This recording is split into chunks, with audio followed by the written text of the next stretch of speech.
Raphaël Enthoven, bonjour. Bonjour Christophe. Et bonjour. bienvenue, vous êtes philosophe, vous êtes éditorialiste, vous êtes conseiller à la rédaction de Franc-Tireur, un journal qui m'est cher, où nous nous retrouvons. On se et retrouve vous souvent. êtes sur scène. Oui. Camus par Enthoven, c'est à la Scène Libre, à Paris, mise en scène de Julie Brochen, et c'est jusqu'au 18 décembre, mais on espère des prolongations l'année prochaine. Hein. Alors c'est possible. Écoutez, on n'est pas à l'abri d'une bonne nouvelle. Hein. Spectacle éternel, parce que penseur éternel, Camus. Plus que jamais, il est notre penseur de la tragédie actuelle. Oui, c'est-à-dire qu'il est éternel dans la mesure où il pense le fait d'avoir à mourir. Donc évidemment, tant qu'on aura à mourir, Camus sera d'actualité. Mais au-delà de ça, la tragédie contemporaine que nous vivons, il l'illustre. Alors on va pas faire parler les morts, mais par exemple, Les Justes de Camus racontent l'histoire d'un terroriste qui s'arrête au bord de son meurtre. Parce qu'il y a des enfants. Parce qu'il y a des enfants dans la calèche. Donc il y a un et qu'il interdit chez refuse. le terroriste. C'est pas qu'il y a un interdit, c'est qu'il y a une limite. Il y a une limite chez celui-là. C'est-à-dire chez celui dont la révolution est amour avant d'être haine, il y a une limite, il y a un seuil. Ce seuil, ce sont les enfants, le sacrifice des enfants. Donc c'est le cas par exemple dans Les Justes. Mais Camus est également celui qui explique, c'est une phrase qu'on a tellement ressortie, que mal nommer les choses, c'est ajouter au malheur de ce monde. Or, quand on a affaire à des gens aujourd'hui qui sont incapables de parler de terrorisme à propos du Hamas, ou bien qui sont incapables de parler d'islamisme quand il y a un attentat islamiste en France, on est en présence exactement de ce que Camus repérait comme un déni collectif qui accentue naturellement le mal qu'il se cache. Cette fameuse phrase, mal nommer les choses, etc., elle est dans un texte écrit pour rendre hommage à un penseur au comportement contesté pendant la Seconde Guerre mondiale. Oui, mais le propos de Camus n'est pas de... Comment dire l'enjeu pour Camus, c'est d'être aussi précis que possible. Prenez par exemple les lettres à un ami allemand. Camus établit des nuances qui lui paraissent des nuances absolument fondamentales sur lesquelles toute l'humanité repose. La différence qu'il faut faire, par exemple, entre le meurtre inévitable de celui qui combat ou qui résiste à un oppresseur et le meurtre gratuit de celui qui n'a rien fait de mal et qui se trouvait là par hasard. Ce sont des nuances que Camus permet de penser, ce sont des nuances qu'il introduit, et c'est en cela qu'il est essentiel, c'est parce que c'est un anti-manichéen. Qu'est-ce qui fait qu'un terroriste du Hamas, non seulement ne s'arrête pas quand il a un enfant au bout de son fusil, mais au contraire, cherche l'enfant, vise l'enfant et filme l'enfant qu'il tue pour le montrer au monde? Alors il y a deux choses. D'abord, il y a le fait que, en camusien, on dirait que sa révolution est haine avant d'être amour. Il dit non avant de dire oui, et par conséquent, la destruction ou le sacrifice des enfants ne lui paraît peu de choses au regard du soleil de sa cause. Donc c'est le crime logique. C'est la violence confortable, dirait Camus. C'est celui qui se dédouane de tuer en considérant que c'est pour le plus grand bien. Donc c'est le premier point. Mais en vérité, le geste si barbare d'assassiner des enfants, de viser des civils, échappe à toute forme d'explication. C'est-à-dire qu'on est en présence d'une barbarie absolue, on est en présence d'une entreprise génocidaire, et donc bien au-delà du calcul ou de la violence confortable de celui qui se fout de la mort des enfants, il y a celui qui a envie de tuer des enfants, surtout si ce sont des enfants juifs. Et là, c'est autre chose. Là, on passe dans autre chose. C'est-à-dire qu'on n'est plus un facilitateur de la violence, on est un acteur même de la violence. Comment se fait-il qu'au lieu d'avoir, après les massacres du Hamas dans le monde entier, des ripostes, c'est-à-dire des musulmans innocents qui auraient été visés pour les punir de ce qu'a fait le Hamas, qui aurait été évidemment une horreur, on a eu des répliques, on a eu partout des actes antisémites. Comment on explique cela? Oui, c'est extraordinaire. Ça va avec, vous savez, l'argument des concernés, la réversibilité de l'argument des concernés. L'argument des concernés, c'est que si vous êtes homo, vous pouvez pas parler. Si vous n'êtes pas homo, vous pouvez pas parler d'homosexualité. Si vous n'êtes pas musulman, vous pouvez pas parler d'islamophobie. Si vous n'êtes pas noir, vous pouvez pas parler de négrophobie. Il y a toujours une exception à l'argument des concernés, c'est si vous êtes juif, vous pouvez pas parler d'Israël. Autrement dit, l'identité qui vous confère un droit absolu de parler avant les autres vous dénie ce droit quand l'identité en question est le judaïsme. C'est très intéressant, c'est très particulier. Pourquoi? Alors le résultat de Qu'est-ce ça, qui fonde ce procès fait aux juifs? c'est que les juifs sont de très mauvaises victimes. Ce sont des victimes qui ont des têtes de dominateurs, si j'ose dire. C'est-à-dire, dans la perception collective, il y a un brouillage. Dans la représentation, dans l'antisémitisme ordinaire, il y a un brouillage. On hésite entre le peuple de Cancrelac qu'on voudrait écraser et le peuple, et le bacille juif qu'on voudrait éliminer, éradiquer. Et de l'autre côté, le sentiment qu'il s'agit plus d'un bacille, il s'agit d'un gouvernement secret, d'un gouvernement de l'ombre, etc. Donc le juif n'a pas le droit d'être victime. Quand il est victime, c'est qu'il ment, c'est qu'il a fait une fake news. Quand il est victime, c'est qu'il revendique des droits qu'il ne peut pas avoir dans la mesure de cette double appartenance. En termes de perception collective, le judaïsme relève d'une double appartenance. C'est pour ça qu'on les supporte victimes. C'est pour ça d'ailleurs que de façon tout à fait étonnante, enfin, avec un calcul politique sinistre, la France insoumise s'est réunie place des Martyrs du Veldiv pour afficher son attachement à la lutte indéfectible de la République contre l'antisémitisme. Un juif victime, un juif déporté, ça passe, mais un juif qui se défend, ça ne passe pas.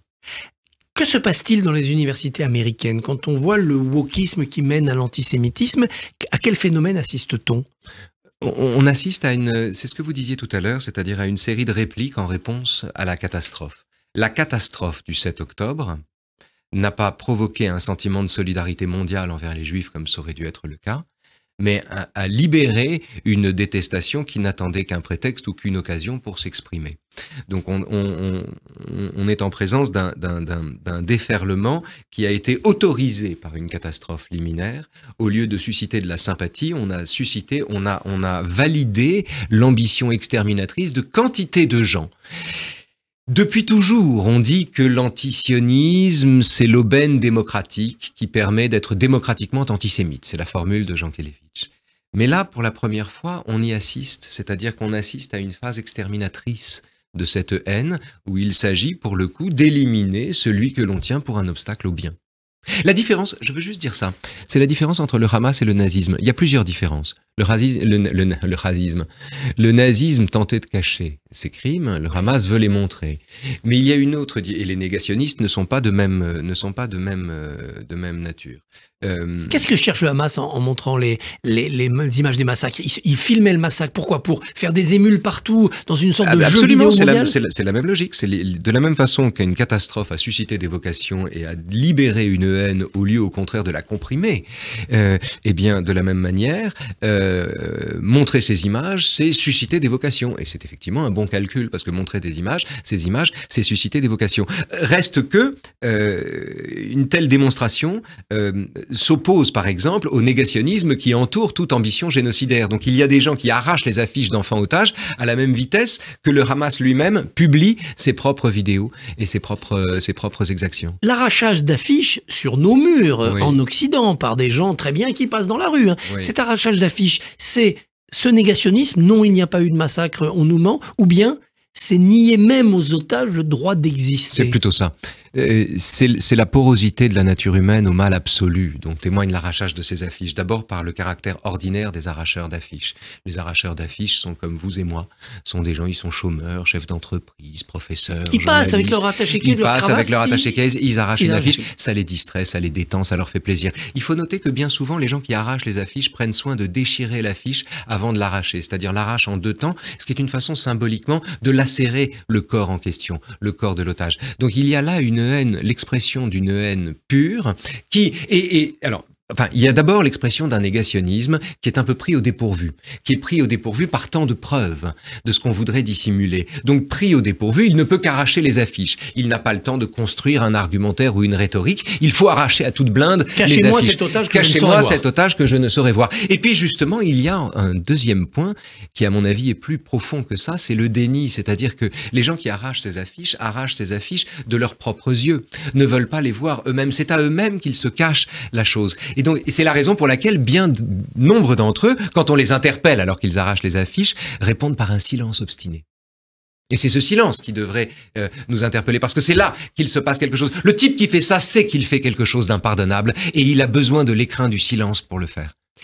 Face à cela, certains disent, diffusons les images saisies sur les caméras des terroristes. Vous n'êtes pas pour cette diffusion, en tout cas pas large et massive. Mais non, parce que c'était l'objection que faisait Lanzmann à Spielberg après la liste de Schindler. Il disait qu'en fictionnalisant et en entrant dans les détails de l'Holocauste, en y entrant avec sa caméra, Spielberg avait trivialisé la chose. Il l'avait mise sur le même plan que d'autres tragédies auxquelles on pouvait désormais les comparer. Et c'est vrai que c'était un péril redoutable, et c'était pour éviter cela que Lanzmann avait fait Shoah sans aucune image. Que de la parole. Alors, autant il est essentiel de dire les choses, autant il doit rester de l'immontrable. Parce que si on commence à montrer ça, alors on va dire, c'est pas plus grave qu'autre chose, et puis on va comparer les génocides, et puis on va dire un tel, et puis un autre va revendiquer son droit à être génocidé lui aussi, et on va inscrire la chose dans une concurrence victimaire délétère. Est-ce qu'on peut laisser le monopole de l'image et de sa force propagandiste aux méchants? Non, c'est tout le problème. Non, c'est à l'heure des réseaux sociaux. Non, c'est tout le problème. C'est tout le problème. C'est-à-dire que, en fait, l'alternative est la suivante. suivante. Soit on ne montre pas les images. Moi, je reçois des tas d'images épouvantables, par exemple, que j'ai pris le parti de ne pas montrer. Soit on ne montre pas ces images. Parce qu'il s'agit de préserver là quelque chose, et il s'agit d'en préserver la singularité d'une ambition génocidaire. On ne montre pas plus ces images qu'on ne montre les images de chambres à gaz. Donc ça, c'est le premier point. Mais de l'autre côté, mais si on ne les montre pas, alors évidemment, les gens diront bah ça n'a pas eu lieu. Si, en revanche, on les montre, on les met sur le même pied que quantité d'autres tragédies avec lesquelles pourtant on ne saurait comparer ce qui s'est passé le 7 octobre. C'est une aporie. Donc c'est une aporie. C'est une aporie et il appartient à la conscience de chacun de se déterminer. En fait, le paradoxe, si vous voulez, c'est qu'il faudrait ne pas diffuser ces images tout en espérant qu'un maximum de gens les voient. Voilà. D'où l'importance des relais d'opinion. Avoir confiance dans quelqu'un qui les a vus et qu'on croit sans avoir besoin de voir soi-même. Il y a ça aussi, mais même un relais d'opinion, doit-il montrer ces images? Moi, je reste réservé. Un mot pour finir sur le décolonialisme, qui participe aussi de ce phénomène que nous voyons mondialement. Israël est accusé de coloniser, et donc, en le punissant Israël, on punit tous les colons de l'histoire. Camus, dans le premier homme, raconte cette histoire de ce colon qui arrache toutes ses vignes avant de quitter l'Afrique du Nord, en disant si c'est un crime, je dois effacer les traces. C'est le combat qui va se jouer là maintenant. Je pense que le combat qui va se jouer maintenant est un combat qui, à l'intérieur, au sein même des démocraties, nous oppose les démocrates à ceux qui vivent comme un approfondissement de la démocratie tout ce qui relève de sa négation. C'est-à-dire par les introducteurs d'une histoire sentimentale, d'une histoire victimaire, qui mettrait l'accent sur des tragédies qui concernent davantage les uns que les autres, donc un fractionnement de l'enseignement et de la pédagogie sous l'égide d'un identitarisme délétère. L'intersectionnel, c'est l'aboutissement de la démocratie. L'intersectionnel, oui, c'est-à-dire que c'est une négation de la démocratie qui se vit comme un approfondissement de la démocratie. C'est la fin de la démocratie, c'est la sortie de la démocratie, c'est la destruction des libertés qui se vit comme un approfondissement de la démocratie. Si vous voulez, c'est l'idée que, avec le décolonialisme, nos libertés disparaissent, mais avec le sentiment de guérir. Raphaël Enthoven, on vous retrouve avec Camus sur scène, la scène libre jusqu'au 18 décembre. Merci, bonne journée. Merci Christophe.